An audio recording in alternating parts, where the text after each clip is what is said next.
हम लोग अब एक काम करेंगे, इसे रिफ़्रेश करेंगे और अब चेक करते हैं कि ये वर्क कर रहा है नहीं कर रहा है। ये हमने रीसाइज़ करा, रीसाइज़ सही से हो रहा है। अब हम लोग क्या करते हैं, रीसाइज़ के साथ इसे ड्रैग एंड ड्रॉप करने की कोशिश करते हैं और ये जैसे तुम देख रहे हो ये काम कर रहा है। सो हेलो व्यूअर्स, आप लोगों ने कभी ये सोचा है कि रिएक्ट जेएस के अंदर किस तरीके से हम लोग कंपोनेंट्स वगैरह को ड्रैगेबल और रिसाइजेबल बना सकते हैं? और कभी तो ये दिमाग में आ गया कि किस तरह से कर सकते हैं इस चीज़ को, और अगर आया है या फिर कहीं पे यूसेज है तो इस वीडियो के एंड तक देखना, मैं इसमें यही बताने वाला हूँ। सो सबसे पहले हम लोग एक रिएक्ट कंपोनेंट बना लेते हैं, npm create void test। Project का नाम दे देते हैं project1। हमारी ये रिएक्ट एप्लीकेशन है, react JavaScript and done. Simply react application बनाने के बाद हम लोग चले जाएंगे अपने प्रोजेक्ट डायरेक्टरी के अंदर। यहाँ पे हम करेंगे npm इंस्टॉल। सो है हमारे पास सारी की सारी फाइलें क्रिएट हो चुकी हैं। हम अपना npm इंस्टॉल करने के बाद हम डायरेक्टली अपना विजुअल स्टूडियो खोल लेंगे कमांड प्रॉम्प्ट के थ्रू। सो ये हमारा ये खुल चुका है, yes I trust author. Then उसके बाद कुछ CSS फाइल्स होंगी, हमें इनकी ज़रूरत नहीं है। app.jsx के अंदर जाके डिफ़ॉल्ट सिंटैक्स हटाएंगे और ये रेडी है, जो हमें चाहिए था, सबकी ज़रूरत नहीं। ये हमारा रिएक्ट एप्लीकेशन बन चुका है। सो जैसा हमने पहले बात करी थी कि किस तरीके से किसी भी एलिमेंट को ड्रैगेबल और ड्रॉपेबल बनाया जाता है, ठीक है, रिएक्ट जेएस के अंदर। तो वो चीज़ करने के लिए हमारे पास एक पैकेज होता है जो कि होता है npm i react और ड्रैगेबल एंड ड्रॉपेबल था ना, RND सॉरी। सो रिएक्ट RND हमारे पास एक पैकेज होता है जो कि एलिमेंट्स को ड्रैगेबल और ड्रॉपेबल बनाता है, ठीक है। सो ये इंस्टॉल हो चुका है, तो इसे क्लियर कर देंगे। अब सबसे पहले हम एक काम करते हैं, एक अलग सा कंपोनेंट बना लेते हैं ताकि उस कंपोनेंट के अंदर हम लोग अपना जो भी RND कंपोनेंट है वो क्रिएट करेंगे। सो इसको होम नाम दे देते हैं, home.jsx। सो ये चीज़ हो चुकी है। अब RFCE लिख के इसे इंपोर्ट कर लेंगे। देन नॉर्मली होम को यहाँ पे भी इंपोर्ट कर लेंगे। ये दोनों इंपोर्ट होने के बाद अब हम लोग बेसिक सा यहाँ पे होम लिखेंगे and then hidden. So draggable और ड्रॉपेबल बनाने के लिए हमको instead of using div component, हमें बेसिकली RND जैसे नॉर्मल से कंपोनेंट्स वगैरह हम क्रिएट करते हैं वैसे ही RND कंपोनेंट हम क्रिएट करेंगे। और यहाँ पे बस इतना ही था, बन गया हमारा ड्रैगेबल ड्रॉपेबल। नहीं ऐसा नहीं है। RND कंपोनेंट बनाने के लिए, मतलब एक रिएक्ट रीसाइजेबल और ड्रैगेबल कंपोनेंट बनाने के लिए हम लोग RND के अंदर कुछ प्रॉपर्टीज़ होती हैं वो सेट करेंगे।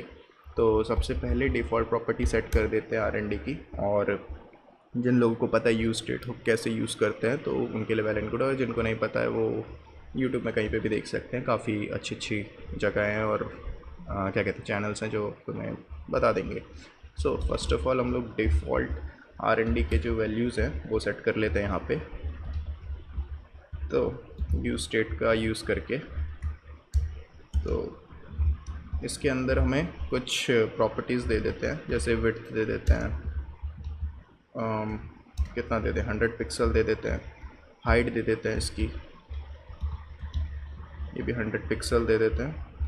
और एक्स एक्सिस मीन्स कि स्क्रीन में कौन से एक्सिस पे दिखेगा तो 10 दे देते हैं, और वाई से भी 10 दे देते हैं, तो ये ज़्यादा बेटर है।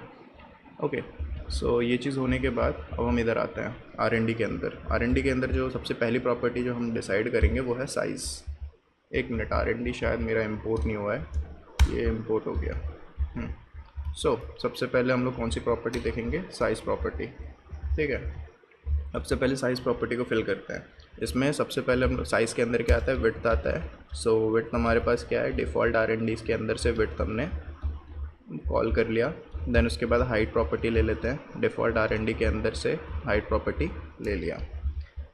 हमने इस तरीके से डिफ़ाइन क्यों कर रखा है इसको, RND को, मतलब इसके अंदर यूज स्टेट के अंदर, वो भी थोड़ी देर में तुम समझ जाओगे। तो साइज़ डिफ़ाइन करने के बाद हम पोजीशंस डिफ़ाइन करते हैं इसकी।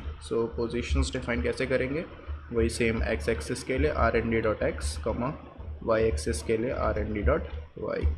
हाँ, एक और चीज़, इसमें हमने स्टाइलिंग नहीं की है। स्टाइलिंग इन द सेंस कि ये कितना बड़ा होगा, आर एन डी कॉम्पोनेंट कैसा दिखेगा, ऐसे डिव मतलब किसी भी कॉम्पोनेंट, किसी भी जैसे डिव वगैरह होते हैं, कोई भी कंपोनेंट्स वगैरह होते हैं, उसकी तरह इसे ट्रीट करो आर&डी को। लेकिन ये वाला जो कंपोनेंट होगा वो बेसिकली रिसाइजेबल और ट्रैगेबल होता है। उसके अंदर हमें कुछ प्रॉपर्टीज़ वगैरह सेट करनी पड़ती हैं और देन वेल एंड गुड, ये बेसिकली एक ड्रैगेबल ऑब्जेक्ट की तरह वर्क करने लगता है।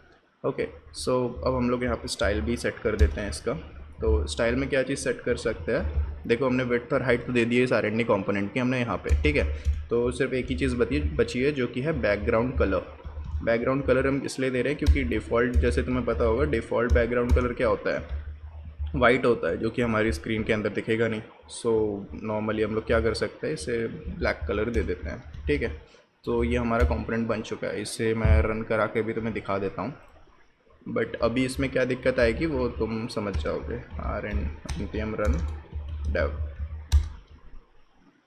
ये हो गया, ये मैंने खोला, ये आ गया हमारा कंपोनेंट। ये हमारा कंपोनेंट देखो, ये रिसाइजेबल हो रहा है और ड्रैगेबल है, इसे रिसाइज़ कर सकते हैं। बट अभी तुम देख रहे होगे कि ये बेसिकली क्या हो रहा है, हम जिसे जितना भी रिसाइज़ कर रहे हैं, इसे जहाँ भी ड्रैग कर रहे हैं, ये कुछ काम नहीं कर रहा। मीन्स कि ये वापस अपनी वही पोजीशन पे आ जा रहा है जो कि इनिशियली उसकी सेट थी। सो इसको सही करने के लिए हम लोग क्या करेंगे, कुछ फंक्शंस बनाएंगे। मीन्स कि ऑन ड्रैग स्टॉप, मीन्स कि ड्रैगिंग कर, जब हम लोग ड्रैग कर रहे हैं, ड्रैग करते ही रुक जाएंगे तो कौन सा फंक्शन कॉल होगा। तो उसके लिए हम लोग क्या करते हैं, एक फंक्शन बनाते हैं, कॉन्स्ट सेट पोजीशंस, ठीक है। सो ये हमने बना दी पोजीशंस। ये पोजीशंस हमारी डिसाइड कर देते हैं हम लोग, और यहाँ पे हम लोग सेट करेंगे पोजीशंस को, वेयर एज यहाँ पे हम लोग इसको कॉल कर देंगे, ठीक है। जैसी ड्रैगिंग स्टॉप होगी, मीन्स कि हम लोग इसे ड्रैग करके इधर उधर सेट कर रहे हैं, तो ये सेट पोजीशंस वाला जो फंक्शन है ये कॉल हो जाएगा। इस सेट पोजीशन वाले फंक्शन में हम लोग क्या करेंगे, जो डिफ़ॉल्ट वैल्यू है उसे यूज़ करेंगे। सो इसे यूज़ कैसे करते हैं, तो हमने लिख दिया सेट आर&डी। अब क्या करेंगे हम लोग लेंगे कंपोनेंट प्रीवियस R&Ds। ये प्रीवियस वैल्यूज़ जो होंगी इसके अंदर से प्रीवियस R&D के अंदर स्टोर्ड होंगी, ठीक है। तो अब हमने ये लिखा प्रीवियस R&D। अब हम लोग इसके अंदर क्या करेंगे कि कुछ जो वैल्यूज़ है, जो डिफ़ॉल्ट वैल्यूज़ है, उन्हें सेट करेंगे। तो उसे किस तरीके से सेट करते हैं, तो उसे करेंगे हम लोग कुछ इस तरीके से सेट। हमने यहाँ पैरेंथेसिस दे दिए, कर्ली ब्रेसेस दे दिए, देन उसके बाद हम लोग यहाँ पे लिख देंगे dot dot dot previous R&D।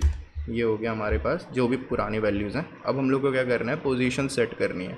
ये तो हो गया, मतलब कि पुरानी वैल्यूज़ जो थी, पुरानी जो डिफ़ॉल्ट वैल्यूज़, इसका मतलब वो पुरानी जो डिफ़ॉल्ट वैल्यूज़ थी वो आ जाएंगी, वो ऐसी की ऐसी रहेंगी इस R&D कंपोनेंट के अंदर। वेयर एज जो नई वैल्यू है जो हमें चेंज करनी है वो क्या होगी, एक्सपोजिशन होगी, जो कि एक्सपोजिशन हमारे पास क्या होगी, वो होगी यहाँ पे एक और चीज़ आएगी। देखो जब तुम क्या कहते हैं, ऑन ड्रैग स्टॉप के अंदर कोई भी फंक्शन पास करते हो तो इसके पास दो आर्ग्यूमेंट और होते हैं बाय डिफ़ॉल्ट। ये होता है इवेंट और डायरेक्शंस। मीन्स डायरेक्शन के अंदर बेसिकली क्या होता है कि जो तुमने ड्रैग करके इसे जहाँ पे रोका है उसके कोऑर्डिनेट्स होते हैं। सो डायरेक्शन डॉट एक्स लिखेंगे हम लोग, नए एक्स कोऑर्डिनेट्स, और वाई के अंदर लिखेंगे डायरेक्शन डॉट वाई, ठीक है। सो ये तुम्हारा हो गया। तो अब जब तुम इसे ड्रैग करके कहीं भी स्टॉप करोगे तो ये देखो ड्रैग हो रहा है। सो इस तरीके से तुम्हारा कोई भी ये जो R&D ऑब्जेक्ट है वो ड्रैगेबल बन गया है। बट अब तुम बोलोगे भाई रिसाइज तो अभी भी नहीं हो रहा है, तो भाई देखो रिसाइज के लिए हम लोग को क्या करना पड़ेगा, ऑन ड्रैग स्टॉप की तरह ऑन रिसाइज स्टॉप भी बनाना पड़ेगा, ठीक है। उसके लिए भी एक फंक्शन देना पड़ेगा, तो हम लोग दे देते हैं सेट साइज़ करके एक फंक्शन क्रिएट कर लेते हैं, और उसको यहाँ पे जाके हम लोग बना लेंगे सेट साइज़ करके, ठीक है। तो अब जिस तरीके से हमारे पास इसके क्या कहते हैं, सेट पोजीशन के अंदर कुछ आर्ग्यूमेंट्स आते थे, उसी तरीके से सेट साइज़ के अंदर भी आर्ग्यूमेंट्स आएंगे, जो कि आर्ग्यूमेंट्स क्या होंगे, ई डायरेक्शन, इवेंट और डायरेक्शन तो सेम ही होगा, ठीक है। तो अब हम लोग क्या करेंगे, जो R&D इसके अंदर तीसरा आर्ग्यूमेंट जो होगा वो होगा रेफरेंस का। ये जो REF जो आर्ग्यूमेंट है वो बेसिकली इस पर्टिकुलर R&D ऑब्जेक्ट को रेफ़र कर रहा होगा, ठीक है। फिर उसके बाद आ जाएगा डेल्टा, देन उसके बाद लास्ट में हमारे पास आता है क्या, पोजीशंस, जो भी पोजीशंस हैं उसकी, ठीक है। तो अब हमारे पास आ गई पोजीशन, अब हमारे पास क्या क्या चीज़ें आ गई, डायरेक्शन आ गई, रेफरेंस आ गया, डेल्टा आ गया और पोजीशंस आ गया। हम लोग बेसिकली साइज सेट करने के लिए दो चीज़ों का यूज़ करेंगे, रेफरेंस और पोजीशंस का, ठीक है। तो अब हम लोग क्या करते हैं, इसके अंदर यहाँ पे भी सेट R&D लिखते हैं सेम उसकी तरह, प्रीवियस R&D मीन्स की जो प्रीवियस वैल्यूज़ है R&D की वो, देन नॉर्मली अपने parenthesis curly braces, then dot dot dot previous R&D जो कि प्रीवियस वैल्यूज़ हैं इनकी। और अब हम लोग देखो, जैसे उसमें क्या कर रहे थे हम लोग कि डायरेक्शन के लिए हम लोग एक्स और वाई की डायरेक्शन को चेंज कर रहे थे, वेयर एज साइज़ को सेट करने के लिए हम लोग इसमें विड्थ और हाइट की वैल्यूज़ को चेंज करेंगे। सो विड्थ की वैल्यूज़ को हम लोग कुछ इस तरीके से चेंज करते हैं, ref.style.width, ये हमारे पास हो गया विड्थ को चेंज करने के लिए कोड। अब हाइट को चेंज करने के लिए हम लोग क्या करेंगे, ref.style.height, ये हो गया जो चेंज्ड हाइट है उसकी, ठीक है, जो भी यूज़र ने फ्रंट एंड से चेंज करी है। अब एक और चीज़ याद रखो, ये जो विड्थ और हाइट है ये कौन सी वैल्यू ले रही है, स्ट्रिंग में वैल्यूज़ ले रही है, ठीक है। तो और लेकिन ये जो कंपोनेंट होता है वो बेसिकली स्ट्रिंग में कोई भी वैल्यूज़ को नहीं लेता। और तुम कोई भी रिसाइज करके कोई भी चेंजेस करोगे तो ये बेसिकली काम नहीं करेगा, तो इसीलिए हमको इसे इंटीजर में कन्वर्ट करना पड़ेगा। और इंटीजर में कन्वर्ट करने के लिए इस वैल्यू को % हम लोग लिखेंगे, विड्थ के कंपोनेंट को इसके अंदर डालेंगे एंड देन सेकंड आर्ग्यूमेंट में एक एग्जांपल के तौर पर 10 लिख देंगे। सो वही सेम इसमें भी कर देंगे, %, ये डाल दिया हमने और कॉमा करके 10, ठीक है।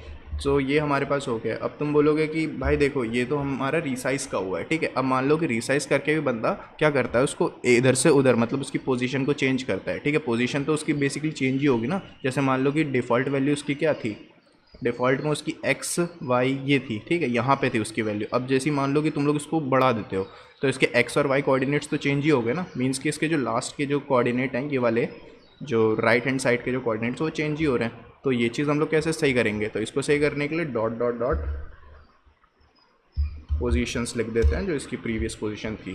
तो ये चीज़ यहीं से आ रही है, ठीक है। तो अब हमने साइज़ भी सेट कर दिया, ऑन ड्रैग स्टॉप भी सेट कर दिया, ऑन रीसाइज स्टॉप भी सेट कर दिया और बाकी चीज़ हमारे पास सेट हैं ही। तो अब हम लोग क्या करेंगे, अब इसे चेक करते हैं कि भाई ये रीसाइज होकर ओके, अच्छा तो ये गलती है। मैंने यहाँ पे पार्स की स्पेलिंग ढंग से नहीं लिखी थी जिसकी वजह से हमारा ये फंक्शन काम नहीं कर रहा था, बाकी कोड सही था, सिंटैक्स सही है।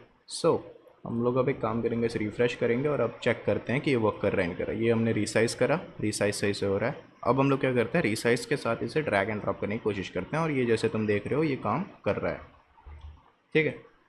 इसी तरीके से हम लोग किसी भी कंपोनेंट को रीसाइज़ करके ड्रैग एंड ड्रॉप करते हैं। किसी भी कंपोनेंट को नहीं, बेसिकली हम लोग R&D कंपोनेंट को रीसाइज़ और ड्रैगेबल और ड्रॉपेबल बनाते हैं, but as a div tag या फिर किसी भी टैग दूसरे टैग की तरह इसको हम लोग यूज़ कर सकते हैं।